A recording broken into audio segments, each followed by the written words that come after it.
We set out on a journey to establish the circumstances under which the decomposed body of an 82-year-old grandmother may have died. This happened in a homestead in Thika's landless area where detectives camped to unearth the shocking incident. They found the skeleton of a human being. Okay? They did not ascertain they did not identify the remains zilikuwa za nani. Along that skeleton, there was a skeleton of her dog, which had died, we believe, starvation, and chicken. All of them had decomposed and kabisa. So it looked like the death had taken a long time. The police had been called to the homestead by Nyumba Kumi officials who realized that the owner of this homestead and their neighbor had not been seen around for some time. A retired business lady, but very reserved. Very reserved. And she didn't have much of friends.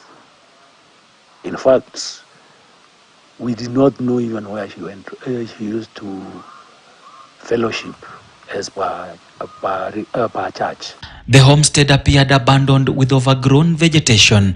After informing police at Makongeni, DCI officers visited the home for a fact-finding mission. It is when the families, the youngest son said that he had been given instructions not to bother himself with her business or her life, which was a little bit strange. Hawakuwa wameonana kwa hiyo kama miaka miwili.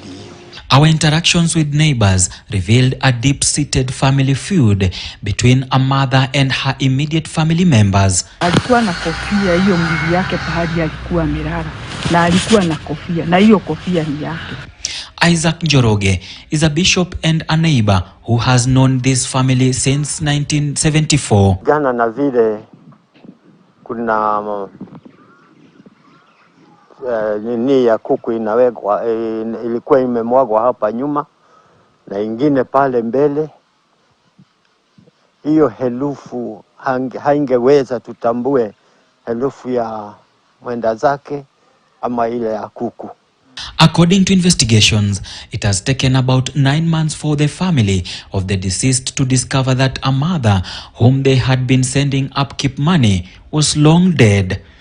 Sasa tunamuongelesha, anasema sisi ni wonderful worshiper. Hivyo ndivyo alikuwa anatuambia. Tena huko, mimi ni wonderful worshiper.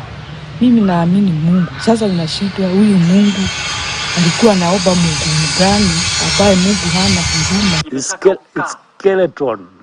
Skeleton tu inaangaliwa. Inaonekana. So when they called, when the DCI came, they could not confirm it's her because hata nguo hakuna nguo inaonekana.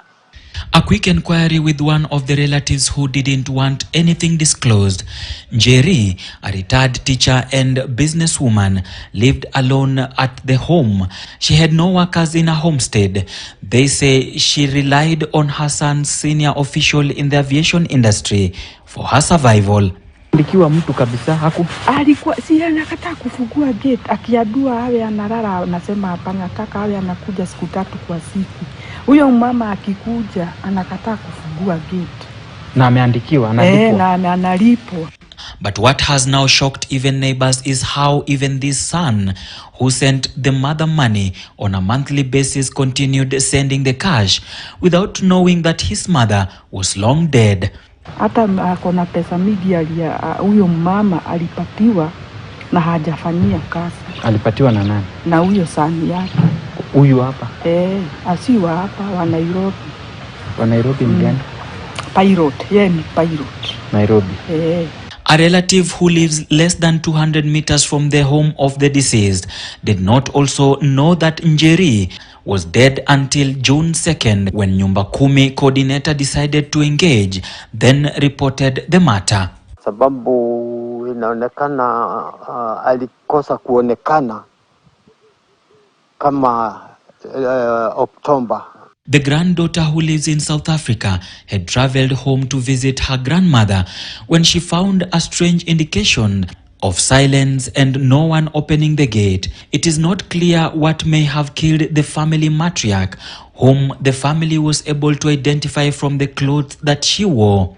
Our effort to try and speak to some close family members did not bear fruits.